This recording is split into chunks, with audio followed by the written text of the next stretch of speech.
এখনো ছাড়া ওদের আর রাজনীতি নেই, ওদের রাজনীতি শেষ হয়ে গেছে। তাই এখন পেয়েছে শেখ হাসিনাকে। শেখ হাসিনা পলাতক, বাংলাদেশ ছেড়ে তাকে চলে যেতে হয়েছে।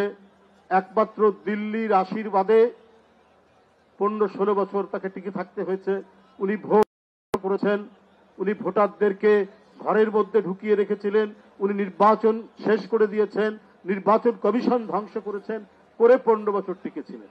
তো আপনারা যদি গণতান্ত্রিক রাষ্ট্র হন, আপনারা যদি সেকুলার রাষ্ট্র হন, আপনার নিজের দেশের জনগণ ভোট দিতে পারে, ইচ্ছা মতো সরকার পরিবর্তন করতে পারে, কিন্তু বাংলাদেশে যাকে আপনারা সমর্থন করেন সেই শেখ হাসিনা বাংলাদেশের মানুষকে বন্দী এবং কৃতদাস করে রেখেছিল, তাকে আপনারা সমর্থন করেন। তার মানে কি আপনারা বাংলাদেশের মানুষকে পছন্দ করেন না?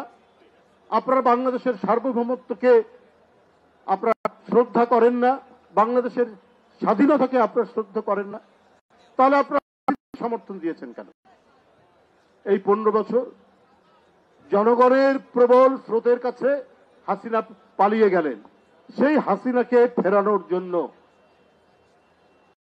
শাসক গোষ্ঠী, মানে ভারতের শাসক শ্রেণী যা করছেন, এটা বিজ্ঞানের ভাষায় একবারে সরাসরি আগ্রাসন ছাড়া আর কিছু নয়।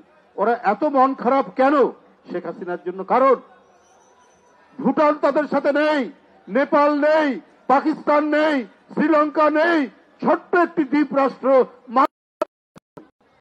ওদের সাথে কেউ বন্ধুত্ব করতে পারে না।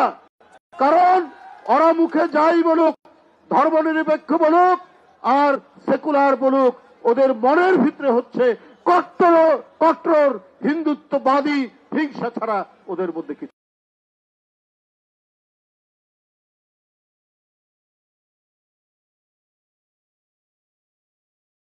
সংখ্যালঘু নির্যাতনের ফলাফল কি?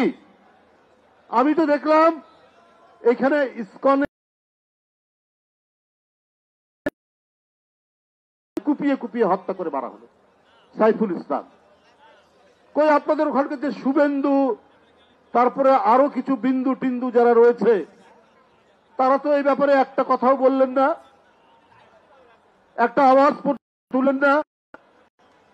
মানুষ মারা গেল তো বাংলাদেশের মানুষ, সে মুসলিম, একজন তাকে মেরে